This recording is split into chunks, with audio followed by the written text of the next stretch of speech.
Ramaraju Esuri. This call is now being recorded.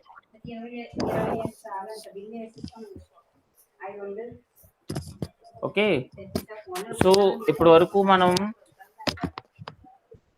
కంప్యూటర్స్లో first semester తీసుకున్నట్లయితే కనుక introduction computers ఏంటి, అలాగే ఫోటోషాప్ అంటే ఏంటి అనే సంగతి చూశారు. సో సెకండ్ సెమిస్టర్కి వచ్చే సమయానికి ఈఆర్పి ఆల్రెడీ మేడం మీకు చెప్పారు, అరుణ మేడం మీకు చెప్పారు. అండ్ థర్డ్ సెమిస్టర్ వచ్చే సమయానికి office automation tools, excel and access మీద వచ్చినాయి. ఇప్పటి వరకు నార్మల్ అంటే ఒక అప్లికేషన్ ఉంటే ఆ అప్లికేషన్ని మనం ఏం చేయాలి, ఎలా చేయాలి అన్న విషయాన్ని మాత్రమే మనం చూస్తున్నాం. బట్ ఇక్కడి నుంచి ఏంటంటే ఒక ప్రోగ్రామింగ్ అంటే మనకి ఒక సమస్య ఏదైనా వచ్చింది అనుకోండి, ఆ సమస్యని ఒక ప్రోగ్రామ్ ద్వారా మనం ఎలా సాల్వ్ చేయాలి. ది బెస్ట్ ఎగ్జాంపుల్, ఇందులో ఎవరైనా కాయిన్ బాక్స్ ని చూసారా? ఎనీవన్? సో కాయిన్ బాక్స్ లోని మీరు కాయిన్ ఇన్సర్ట్ చేసిన తర్వాత మాత్రమే కాల్ మాట్లాడగలుగుతారు కదా. అవును సార్. ఒకవేళ కాయిన్ వేయకుండా కాల్ మాట్లాడాలంటే సాధ్యపడుతుందా? కానీ అంటే కాయిన్ అంటే రూపాయి కాయిన్, 2 రూపాయల కాయిన్ ఇదే కదా వేస్తాం మనం. అవును సార్. కానీ నేను రూపాయి కాయిన్ వేయకుండానే ఫోన్ మాట్లాడతాను. ఎలా సార్? సో రూపాయి కాయిన్ యొక్క డైమెన్షన్ ఉంటుంది చూసారా, రౌండ్. రూపాయి కాయిన్ ఎంత సైజులో అయితే ఉంటుందో అంత సైజులో ఉన్నటువంటి వాచర్ తీసుకుని అందులో ఇన్సర్ట్ చేసి మన ఫోన్ మాట్లాడచ్చు.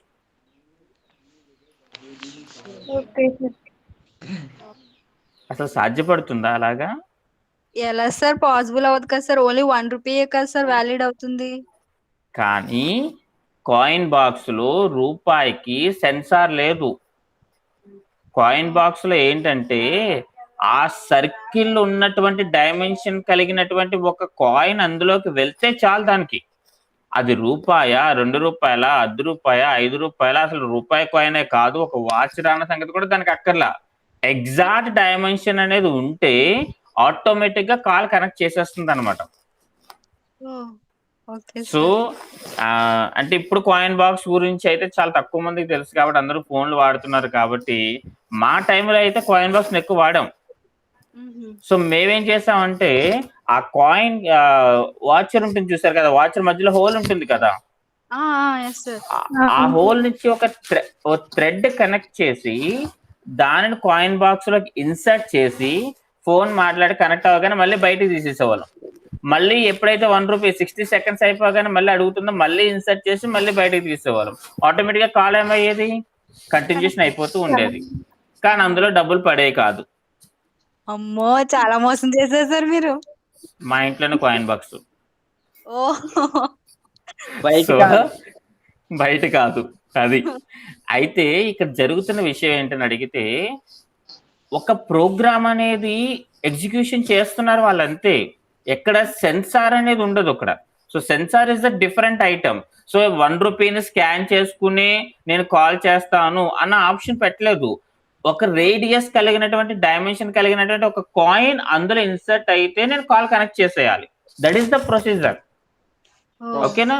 సో ఇది ఒక సమస్య. ఈ సమస్యకి ఎన్ని పరిష్కారాలన్నా ఉంటాయి.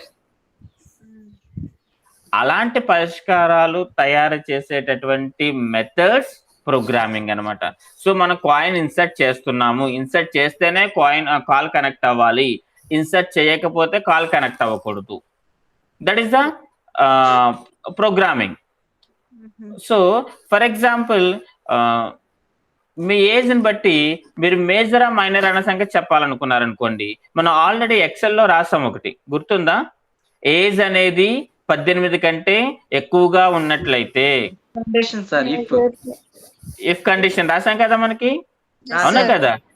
ఎగ్జాక్ట్ గా ఇక్కడ కూడా అదే రాస్తారనమాట. If the coin is inserted then you will connect the call, other then you will not be connected the call. Simple గా అనమాట. సో అంటే మన కాయిన్ అనేది ఇన్సర్ట్ చేసినప్పుడు మాత్రమే ప్రొసీజర్ జరగాలి, లేకపోతే ప్రొసీజర్ అనేది జరగకూడదు. దిస్ ద మెయిన్ ఎయిమ్ అనమాట అండి. At the same time coin insert చేసిన తర్వాత ఇది వరకు అయితే 0884 అని కొట్టారనుకోండి, వెంటనే పైన కాకినాడ అని డిస్ప్లే అయ్యేది. అలాగే 0883 అని కొట్టారనుకోండి, వెంటనే పైన రాజమండ్రి అని డిస్ప్లే అయ్యేది. లేదు మొబైల్ వచ్చే సమయానికి 9848 అని కొట్టారనుకోండి, ఐడియా సెల్యులర్ అని వచ్చేది. అలాగే 9948 అని కొట్టారనుకోండి, ఎయిర్టెల్ అని వచ్చేది.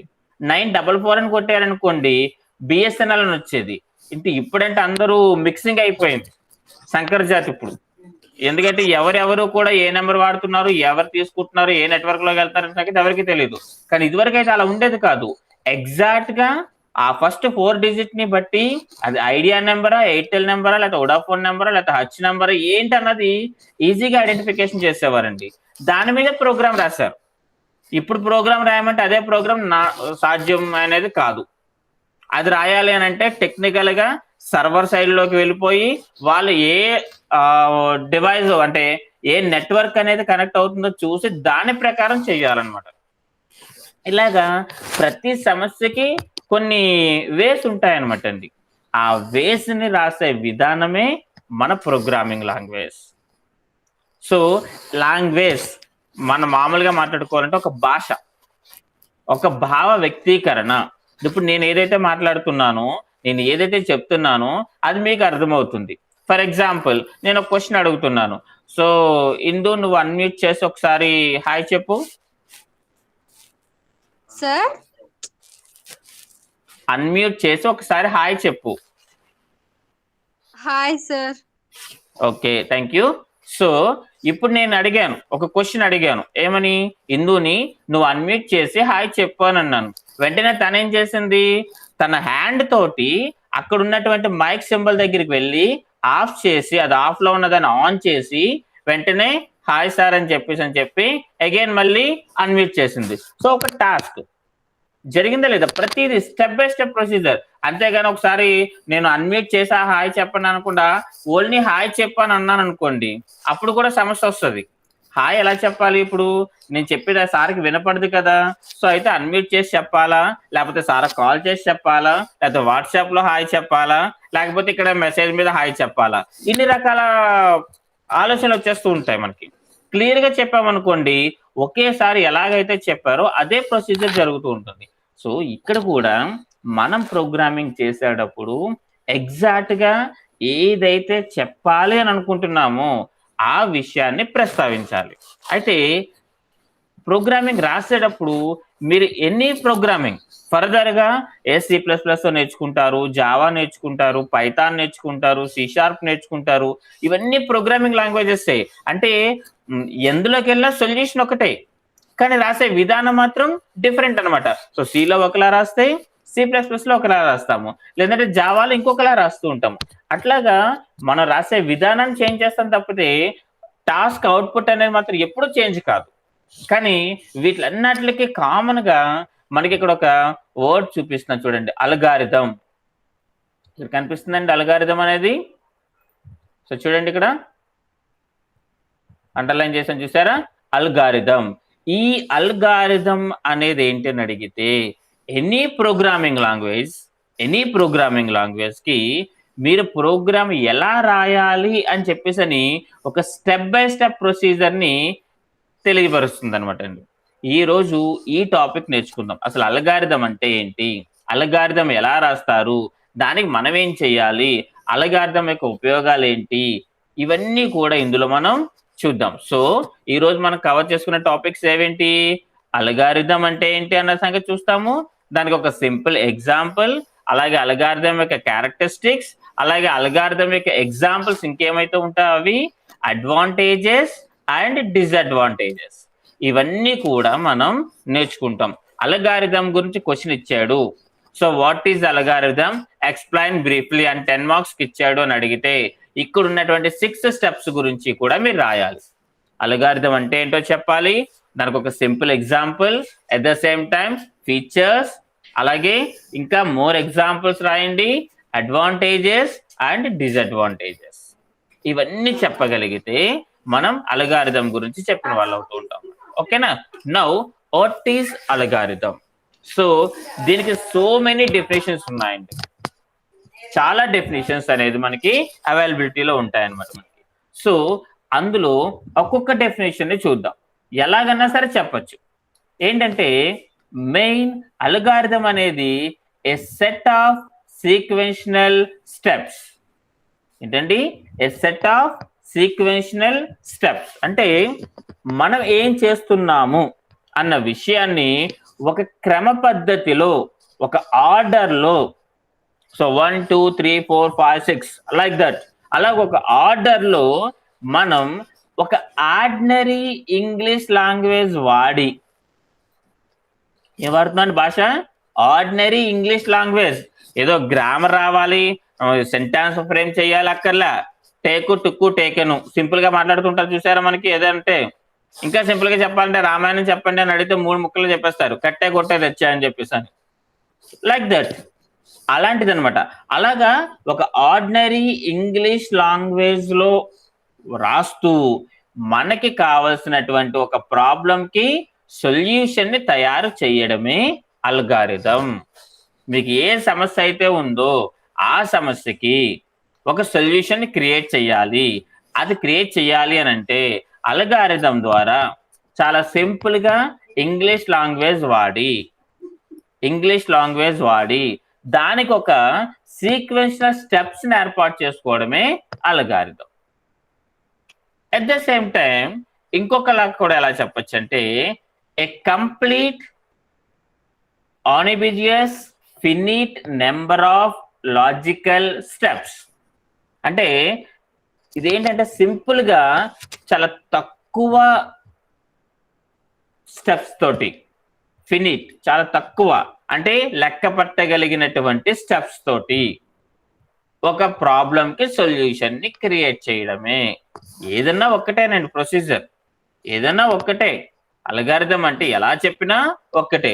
సో వీడు ఈ విధంగా చెప్పాడు, ఇంకొక అల్గారిథం డెఫినేషన్ చెప్పమంటే అలా కాదు సార్, నేను చాలా సింపుల్ గా చెప్తానండి, ఏం వద్దు సార్ అని అంటే it is a step by step procedure to solve a given problem. Simple గా స్టెప్ బై స్టెప్, ఇంకేం అక్కర్లేదు. అంటే సీక్వెన్షనల్ అని అక్కర్లేదు, లేకపోతే అంబిజియస్ అనేది అక్కర్లేదు, okay, finite number of steps అని అక్కర్లేదు. సింపుల్ గా step by step procedure. So ఎలాగడిగినా అల్గారిథం అనేది ఒక్కటే. ఏదన్నా సరే మన ఇంగ్లీష్ లాంగ్వేజ్ భాషలో ఒక సమస్యకి పరిష్కారం కోసం రాసేటటువంటి స్టెప్స్ అన్నమాట, ఓకేనా. And coming to the algorithm అనేది ఏంటి అని అడిగితే, ఇంకా మనం దీని గురించి మాట్లాడుకోవాలని అడిగితే it is one of the basic tool that are used to develop the problem solving logic. ఎక్కడికి వెళ్ళినా ఒకటే క్వశ్చన్ అండి మనకి. ఏంటా క్వశ్చను? మనకి సమస్య ఉంటే దానికి సొల్యూషన్ కోసం మనం ఏం చెయ్యాలి అన్న విషయాన్ని నార్మల్ గా రాసుకోవడం.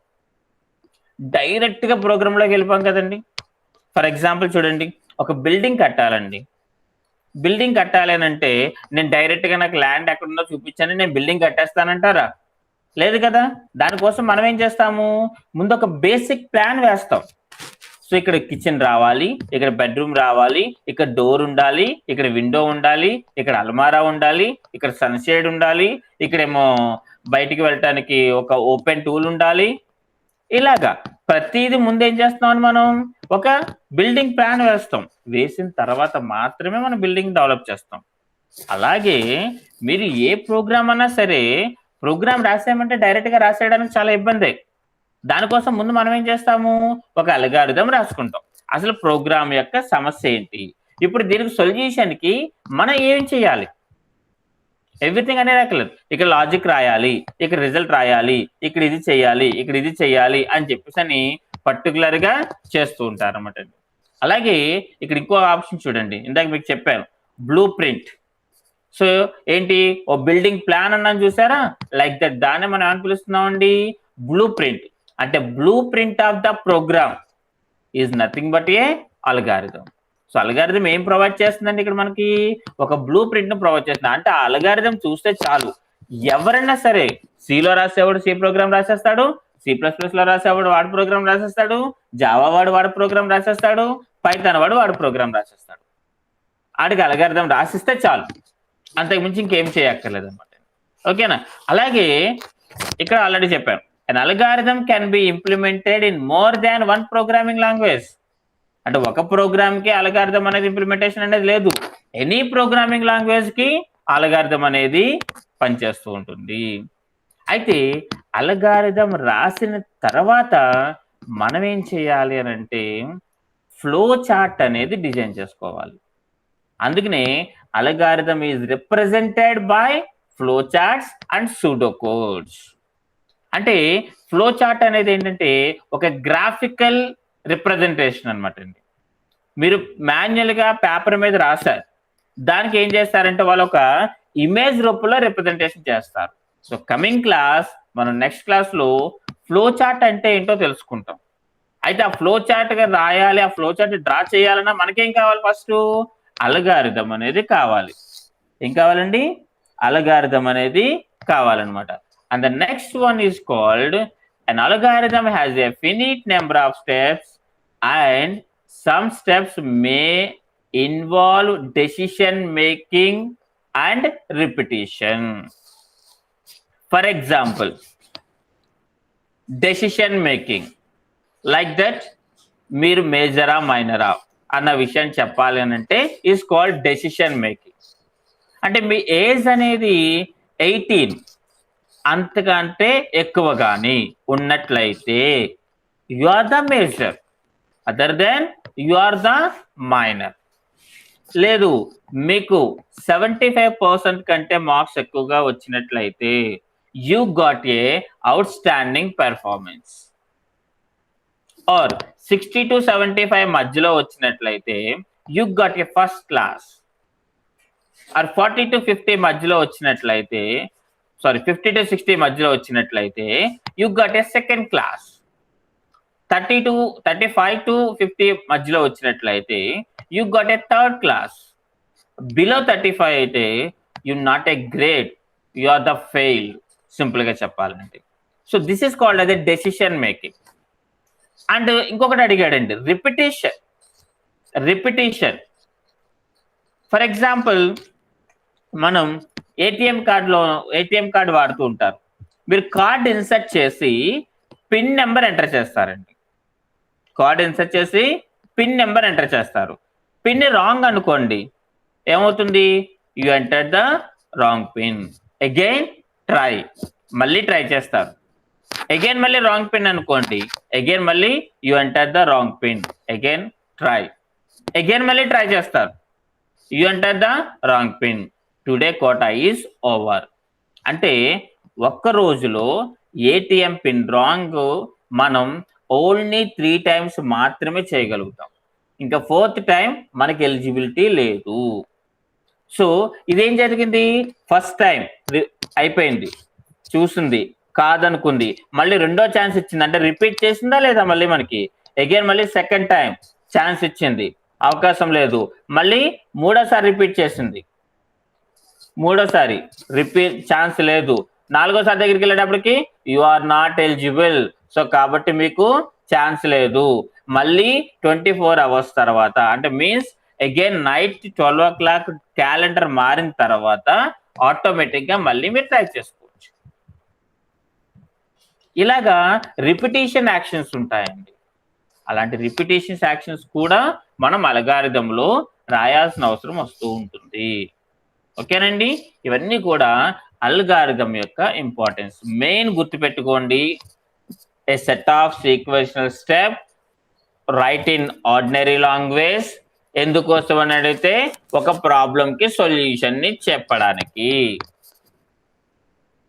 గుర్తుపెట్టుకోండి, లేదా step by step procedure to solve a given problem. ఇది ఒక అల్గారిథం అనేది స్టెప్ బై స్టెప్ ప్రొసీజర్ అన్నది గుర్తుపెట్టుకోండి. ఓకేనా? అలాగే దేనికోసం చేస్తాము? ప్రాబ్లం సాల్వింగ్ లాజిక్ కోసం చేస్తూ ఉంటాము. అలాగే అల్గారిథం ఏమంటారు? Blue print of the program language కి, అంటే ఒక పర్టికులర్ ప్రాబ్లమ్ సొల్యూషన్ చేయడానికి బ్లూ ప్రింట్ అనేది దాని కింద ఉపయోగపడుతూ ఉంటుంది. At the same time can be implemented more than one programming languages. అంటే ఇప్పుడు మనం సిలో వాడుతున్నాం కాబట్టి సికే వాడాలా సార్, జావాకి వాడకూడదా అంటే జావాకి సేమ్ అల్గారిథం ఉంటుంది, సికి సేమ్ అల్గారిథం ఉంటుంది, రాసే విధానమే చేంజ్ అవుతూ ఉంటుంది. అలాగే అల్గారిథం అనేది ఏం చేస్తుంది, ఫ్లో చార్ట్స్ ని సూడో కోడ్స్ ని కూడా రిప్రజెంటేషన్ చేస్తుంది. నెక్స్ట్ క్లాస్ లో will discuss about flow charts and pseudo codes. And algorithm అనేది ఏంటంటే కొంచెం లిమిటేషన్ తో కూడినటువంటి steps and decision making repetition steps కూడా ఇన్వాల్వ్మెంట్ అయి ఉంటాయి. ఓకేనా? అయితే ఇక ఒక స్క్రీన్ మీద ఒక ఇమేజ్ కనబడుతుంది చూడండి. ఒక ప్రాబ్లం వచ్చింది అంటే మనకి మల్టిపుల్ వేస్ సొల్యూషన్ అనేది ఐడెంటిఫికేషన్ చేసుకోవచ్చు. ఏ సొల్యూషన్ అన్నా సరే మనం ఆ సమస్యని రెక్టిఫికేషన్ చేసుకోవడానికి అవకాశం ఉంటుంది. ఫర్ ఎగ్జాంపుల్, మనం భానుగుడి వెళ్ళాలనుకుంటున్నారు. ఫస్ట్ ప్రిఫరెన్స్ ఏం చేస్తాం, మన దగ్గర ఏ వెహికల్ అయితే ఉందో ఆ వెహికల్ ని యూజ్ చేసుకుంటూ భానుగుడి వెళ్ళాలి కంపల్సరీ అయితే కనుక. ఓకే, మన దగ్గర వెహికల్ లేదు, పక్కన పెట్టండి, అంటే సొల్యూషన్ 1 పోయింది. ఇప్పుడు సెకండ్ సొల్యూషన్ ఏంటి, మేబీ రోడ్డు మీదకి వస్తే మనకి ఆటోస్ బస్సులు ఉంటాయి కాబట్టి ఏదో ఒక వెహికల్ ని యూజ్ చేసుకుంటూ వెళ్ళొచ్చు. బట్ టైం 12 దాటేసింది, అంటే లాక్డౌన్ లోకి మనం ఎంటర్ అయ్యాం. మరి ఇప్పుడు ఛాన్స్ ఉందా, లేదు. కాబట్టి సొల్యూషన్ 2 రాసాము కానీ అది కూడా వర్కౌట్ కాలేదు. Coming to the solution 3, friend call చేస్తాం. సో తన దగ్గర బైక్ ఉంది లేకపోతే సైకిల్ ఉంది అనుకుంటే అది వేసుకుని వచ్చేసాయి, అర్జెంటుగా మనం ఒకసారి భానుగుడి వెళ్ళి వచ్చేసేయాలి, మనకి చాలా వెరీ ఇంపార్టెంట్ విషయం అని చెప్పేసి అని అనుకుంటూ ఉంటాం. సో ఫ్రెండ్ యాక్సెప్ట్ చేస్తే డెసిషన్ అనమాట. ఇక్కడ ఫ్రెండ్ యాక్సెప్ట్ చేస్తే వెంటనే మనం ఏం చేయొచ్చండి, ఫ్రెండ్ని తీసుకుని వెళ్ళొచ్చు. యాక్సెప్ట్ చేయకపోతే ఈ సొల్యూషన్ కూడా ఇప్పుడు మనకి పని చేయలేదు. ఇంకేమున్నాయి, ఇంకేవో ఆల్టర్నేటివ్స్ లేదు, ఇంకొకటే ఆల్టర్నేటివ్ ఏంటని అడిగితే కష్టమో నష్టమో మన ఇంపార్టెంట్ ప్రాబ్లమ్ని క్లియర్ చేయాలి. నాకు ఎట్టి పరిస్థితుల్లోనే భానుగుడి వెళ్ళి తీరితేనే ప్రాబ్లం క్లియర్ అవుతుంది అని అనుకుంటే బై వాక్ అంతే, ఇంక ఏ ఛాన్స్ లేదు అనుకున్నప్పుడు by walk.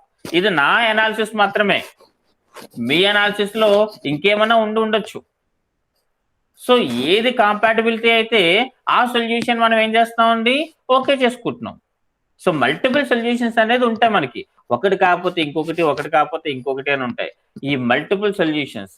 But A solutions అన్నా సరే అల్గారిథం మాత్రం ఒక్కటే.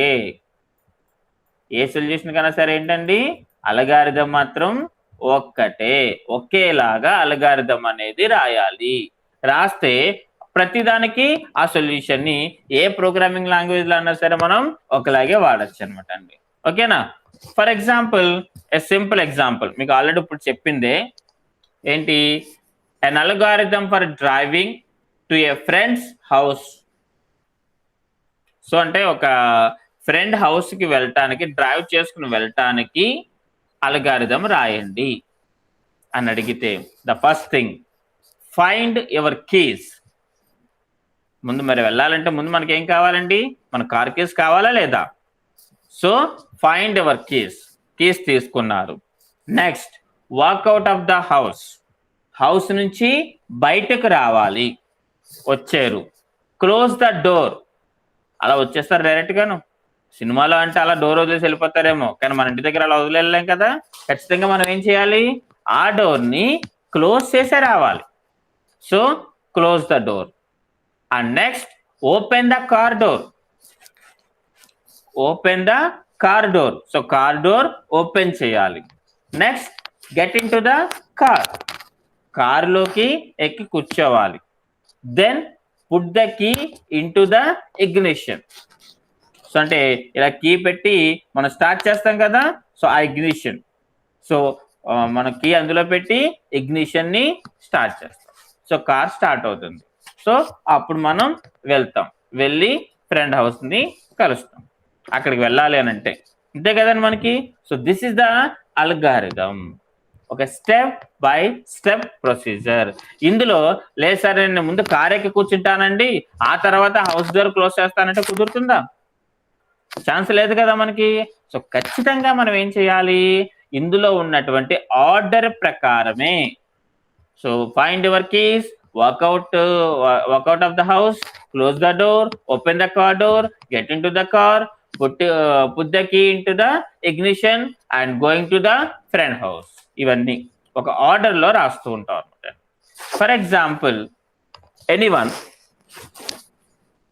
క్వశ్చన్ చదివి దానికి అల్గారిథం చెప్పండి. నేను క్వశ్చన్ ఒకటి ఇచ్చాను మీకు. Anyone can unmute. Sir link click చేయాలి first. Okay. And first link click చేయాలి sir. Okay. And then join to the class. Okay. And then introduction to the lesson. Okay. So that is your algorithm. Class లో okay. Algorithm. Yeah okay. Okay. Then Naveen. First mobile తీసుకోవాలి sir. Okay. WhatsApp open చేయాలి sir. Okay. Link click చేయాలి sir. Okay. Google Meet ద్వారా పాఠంలోకి enter అవ్వాలి. Okay.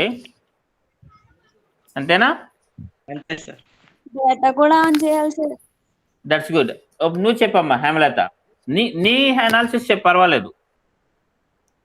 Mobile తీసుకోవాలి sir. Okay. Next data on చేయాలి sir. Okay. తర్వాత వాట్సాప్ ఓపెన్ చేసి లింక్ ఓపెన్ చేయాలి సార్. ఓకే. తర్వాత క్లాస్ జాయిన్ అవ్వాలి సార్. ఓకే. అంతే సార్. అంతేనా? అంతే sir. Okay. Good good. So ఎవరికి వాళ్ళు ఎవరి అనాలిసిస్ వాళ్ళకు ఉంది. మేబీ ఒకళ్ళు మొబైల్ డేటా ఆన్ చేసి దగ్గర నుంచి చూసుకోవాలన్నారు, ఇంకొకరు మొబైల్ తీసుకున్న దగ్గర నుంచి స్టార్ట్ చేశారు, ఇంకొకరు డైరెక్ట్ గా లింక్ దగ్గర నుంచి స్టార్ట్ చేశారు. ఓకేనా? సరే, కానీ ఇవన్నీ స్టార్ట్ చేయడానికి ముందు మనం మొబైల్ ఛార్జింగ్ ఉందో లేదో కూడా చూసుకోవాలి కదా. ఇప్పుడు క్లాస్ ఉండాలి అని అంటే ఛార్జింగ్ ఫుల్ అయి ఉండాలి, అవునా కదా? హలో. అవును సార్. అవును. ఓకే. ఓకే. సో ఖచ్చితంగా మనకి ఛార్జింగ్ అనేది ఉండి తీరాలన్నమాట అండి. లేదనుకోండి చాలా కాంప్లికేషన్ వస్తుందా రాదా, మనకి క్లాస్ మధ్యలో ఆగిపోవచ్చు, ఇంకోటి ఏదైనా సరే జరగచ్చు. ఓకేనా? సో ఇట్లాంటివన్నీ. సో ఎవరి అల్గారిథం వాళ్ళదండి, ఎవరి పాయింట్ ఆఫ్ వ్యూలో ఎవరు ఈజీగా రాయాలనుకుంటున్నారో అలా రాశారనమాట. సో సింపుల్ గాను. ఓకేనా? అయితే సో జస్ట్ ఓన్లీ మనం సరదాగా వచ్చిన అల్గారిథం ఒక క్లాస్ గురించి మాట్లాడుకుంటే మీ ఒపీనియన్ తెలుసుకోవడానికి అంతే తప్పితే ఇదేమి పెద్ద ఇంపార్టెంట్ ఏమి కాదు. And coming to the features, that means characteristics. ఏంటి అల్గారిథం యొక్క లక్షణాలు ఏమిటి, ఏ లక్షణాలని అల్గారిథం కలిగి ఉంటుంది అని అడిగితే the first thing is called finiteness. అంటే ఖచ్చితంగా a finite number of steps మాత్రమే కలిగి ఉంటుంది. మనం స్టోరీ రాసినట్టుగా ఒక 5-6 పేజీల అల్గారిథం అనేది ఎవ్వరూ రాయరండి. అల్గారిథం రాయాలి అంటే ఒక పేజీలో ఒక 10 పాయింట్ ఫినిష్ చేసేయాలి అంతే. అంతేనే కానీ దాన్ని పాయింట్ టు పాయింట్ రాయడం అనేది ఇప్పుడు జరగదు అనమాట. ఓకేనా? అండ్ రెండోది ఏంటని అడిగితే definiteness. That is every statement or instruction in an algorithm must be cleared. చాలా నీట్గా అర్థమయ్యే విధంగా ఉండాలి. అంతేనే కానీ ఏదో మనకు అర్థం కాని భాషలో రాసేసి ఇది అల్గారిథం అంటే కుదరదు. లాజిక్ దగ్గర సరిగ్గా లాజిక్ రాయకుండా ఇక్కడ లాజిక్ రాయాలన్న విషయం కూడా చెప్పకుండా నేను లాజిక్ రాసేసాను అని అంటే కుదరదు. Okay. And third thing input తీసుకోవడం.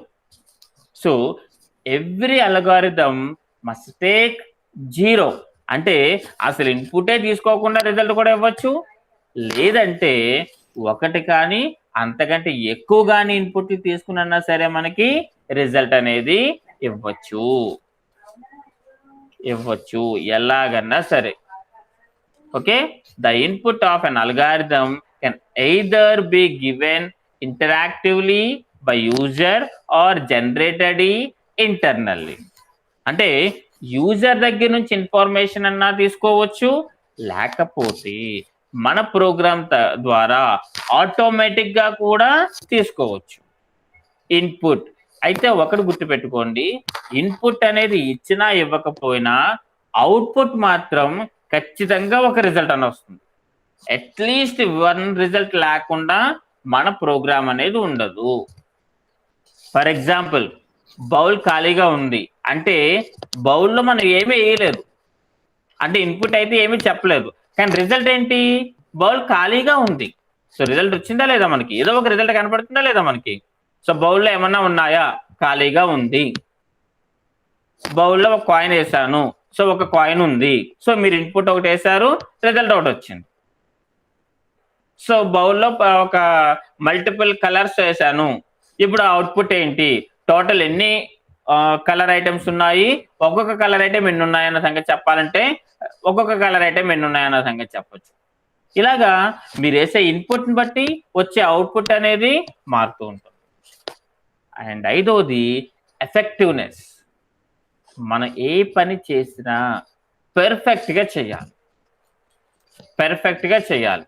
సో ఆ పెర్ఫెక్ట్ చేసేటప్పుడు ఏమవుతుందంటే మనం చేసే దాంట్లో ఎఫెక్టివ్నెస్ కనపడుతుంది. That is called easily convertible. చూడగానే ఓకే, ఒకవేళ అవసరమైతే ఈ పాయింట్ని ఇలా ఎందుకు రాయకూడదు అని అనుకోవాలన్నమాట. అలాగే generality. The algorithm applies a set of inputs. So A group of inputs ని తీసుకుని మనకి అవుట్పుట్ అనేది ప్రొడ్యూస్ చేస్తుంది కాబట్టి జనరల్ గా దీనికి జరిగేటటువంటి కామన్ ప్రాసెస్ అనమాట. ఓకేనా. So that is the features of the characters algorithm. ఓకేనా. So characteristics of the algorithm అన్నా సరే, ఫీచర్స్ ఆఫ్ ద అల్గారిథం అన్నా సరే, మీరు రాయాల్సినటువంటి ఆన్సర్ ఇదే అవుతుంది. ఓకే, ఇదంతా కూడా నేను షేర్ చేస్తాను, పీపీటీ షేర్ చేస్తాను, అలాగే మీ మెటీరియల్ కూడా నేను షేర్ చేస్తాను. అండ్ మస్ట్ బి మీరు ఇంగ్లీష్లో ప్రిపేర్ అవ్వడానికి ప్రయత్నం చేయండి. ఇలాంటివన్నీ తెలుగులో కొంచెం ఇబ్బందిగానే ఉంటుంది. ఓకేనా. And coming to the examples. So చూడండి, పైన క్వశ్చన్ ఏం రాశాను, anyone can unmute. Write an algorithm for sum of two numbers. అంటే ఒక 2 numbers కి ఆల్గరిథం రాయమని చెప్తున్నారా సార్? అంతే కదా. అంతే సార్. సో 2 numbers కలిపితే ఎలా వస్తుంది రిజల్ట్ అన్న సంగతి చెప్పాలి. సో అక్కడ రాసాను చూడండి, స్టెప్ 1. రామ్మా. సో ఇందు ఒక్కసారి చెప్పినాను. ఏంటి సార్ స్టెప్స్ చెప్పు నువ్వు ఒకసారి. స్టెప్ నెంబర్ 1 స్టార్ట్ చేయాలి first. Step number 2 read 2 numbers m n. అంటే ఇక్కడ మన నంబర్స్ ని m అనేది ఒక నంబర్ గా, n అనే దాన్ని ఒక నంబర్ గా తీసుకోవచ్చు. Step 3 add m and n and store the result in sum. Sum is equal to m plus n. Step 4 display some value. Step 5 stop. So నీకు ఇందులో ఏం అర్థమైంది? m అన్నా తప్ప ఇంకేం అర్థం అవ్వలేదు సార్. ఫస్ట్ ఏంటి, స్టెప్ 1 స్టార్ట్. అంటే మనం ఏ ప్రోగ్రామ్ చేసినా సరే ప్రారంభించు, అక్కడి నుంచి మొదలు పెడుతుంది. ఓకేనా. సో స్టెప్ 2 ఎవ్రీవన్ వినండి, రీడ్ 2 numbers. అంటే 2 numbers ని రీడ్ చేయమని అడుగుతుంది ఇక్కడ. అంటే మీన్స్ m అనే ఒక నెంబర్, n అనే ఒక నెంబర్. అంటే ఇప్పుడు మీరు m లోకి ఒక 5 అని తీసుకున్నారు, n లోకి ఒక 6 అని చెప్పి తీసుకున్నారు అనుకోండి. సో రీడ్ చేస్తుంది ఆ 2 నెంబర్స్ ని. రీడ్ చేసి ఏం చేస్తుంది, యాడ్ ఎం అండ్ ఎన్. అంటే యాడ్ అంటే మనకు ఆపరేటర్ ఏం ఉపయోగపడుతుంది, ప్లస్. ఎం అంటే 5, ఎన్ అంటే 6. ఇది చేసి ఏం చేయమంటుంది, ఎందులో స్టోర్ చేయమంటుంది, సమ్ లోకి స్టోర్ చేయమంటుంది. ఇందులో స్టోర్ చేయమంటుందండి, సమ్ లోకి స్టోర్ చేయబడుతుంది. That is the equation. Sum equals to M plus N. Sum equals to M plus N. అంటే ఇక్కడ సమ్ ఈక్వల్స్ టు 5 ప్లస్ 6 అంటే ఎంత వచ్చిందండి, 11. అంటే ఇప్పుడు 11 అనేది ఎక్కడికి వెళ్తుంది, సమ్ లోకి వెళ్తుంది. సో మనకేం కావాలి చూడండి, సమ్ ఆఫ్ 2 నెంబర్స్. మనకేం కావాలండి, సమ్ ఆఫ్ 2 నెంబర్స్. సో ఇక్కడ సమ్ చేసాం, ఎవరిని, 2 నెంబర్స్ ని సమ్ చేసాం. ఆ 2 నెంబర్స్ ఏమనుకున్నాం మనం, ఎం అనుకున్నాము, ఎన్ అనుకున్నాము. సో ఎం అంటే 5 తీసుకున్నాము, ఎన్ అంటే 6 తీసుకున్నాము. సో ఇప్పుడు ఇక్కడ ఏమైంది, some is equal to 5 plus 6. So automatic గా 11 స్టోర్ అయ్యింది. స్టోర్ అయితే సరిపోతుందా, దాన్ని మళ్ళీ మనం ఏం చేయాలి, డిస్ప్లే చేయాలి. ఏం చేయాలండి, డిస్ప్లే చేయాలి. సో డిస్ప్లే చేసి ఆ తర్వాత లాస్ట్ లో స్టాప్ చేయాలి. అంటే ఒక సమ్ ఆఫ్ 2 నెంబర్స్ అంటే ఇది ప్రొసీజర్ అనమాట. ఈ రకంగా మనం చేయగలిగేలా ఉండాలి. ఓకేనా. One more example, write an algorithm for largest of 2 numbers. So అంటే మీరు ఇచ్చినటువంటి 2 నెంబర్లు పెద్ద నెంబర్ ఏది అన్న సంగతి చెప్పారు, అడగవాడు. సో అక్కడ ఏం చేయమంటున్నాడు, అగైన్ మళ్ళీ రీడ్ 2 నెంబర్స్. ఈసారి పి క్యూ అని తీసుకున్నారు. ఇక్కడ కండిషన్ రాశారు, if P greater than Q. అంటే పి కంటే క్యూ పెద్దదైతే వెంటనే ఏం డిస్ప్లే కావాలి, పి బిగ్ అని డిస్ప్లే కావాలి. లేదంటే క్యూ బిగ్ అని డిస్ప్లే కావాలి. చూసారా, సింపుల్ లాజిక్. ఇది కామన్. స్టెప్ 1, స్టెప్ 5 ఏంటి, స్టార్ట్ స్టాప్. దీని గురించి ఎవడో మాట్లాడక్కర్లేదు. ఈ 3 స్టెప్లో చూడండి, ఫస్ట్ రీడ్ చేసింది, లాజిక్ చూసుకుంది, ఈ లాజిక్ కండిషన్ ట్రూ అయితే కనుక ఈ రిజల్ట్ ప్రింట్ చేయమంది, ఫాల్స్ అయితే కనుక ఈ రిజల్ట్ ప్రింట్ చేయమంది. అంతే తేడా. ఓకేనా. సో అల్గారిథం సింపుల్ గా సరిపోయిందా లేదా అని మనకి. Okay. And one more important, given number is odd number or even number అని అడిగారు. సో ఐడియా ఉందండి, ఆడ్ నెంబర్ అంటే ఈవెన్ నెంబర్ అంటే.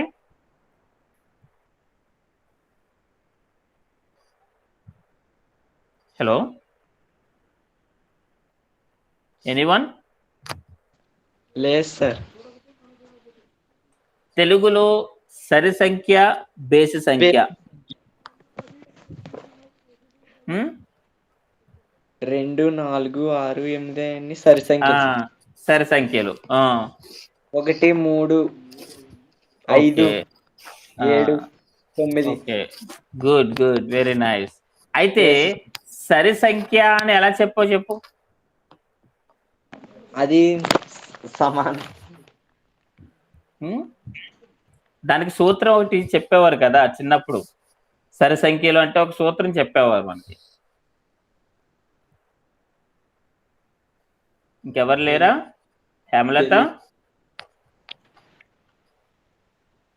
హేమలత, ఇందు ఉన్నావా లేదా? ఓకే. ఇప్పుడు సరి సంఖ్యకి ఒక సూత్రం ఉంటుంది. ఏంటది?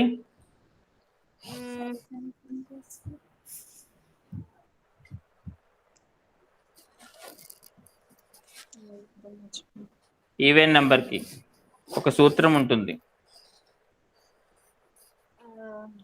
మన దగ్గర ఉన్నటువంటి నెంబర్ 2తో బాగా హరిస్తే శేషం 0 వస్తే సరి సంఖ్య. శేషం కనుక 1 వస్తే బేసి సంఖ్య. ఓకేనా. Okay. So modulate the number if the result is 0 modulation అయితే కనుక is the even number, లేదంటే odd number. That is the logic. So k అనే ఒక నెంబర్ తీసుకున్నానండి. Yes sir. ఈసారి కే అని పేరు పెట్టుకున్నాను దానికి. సో కే అనే దానికి ఒక నెంబర్ తీసుకున్నాను. ఇక్కడ లాజిక్ రాసాం. ఏం రాసాము? ఇఫ్ కే మాడ్యులస్, పర్సెంట్ అంటే ఇక్కడ సింబల్ ఏంటంటే modulus. So K modulus is equals to 0. అంటే ఈ నెంబర్ 5 తీసుకున్నాను, 5 మాడ్యులస్ 2 అన్నాను అనుకోండి. సో ఏమవుతుంది?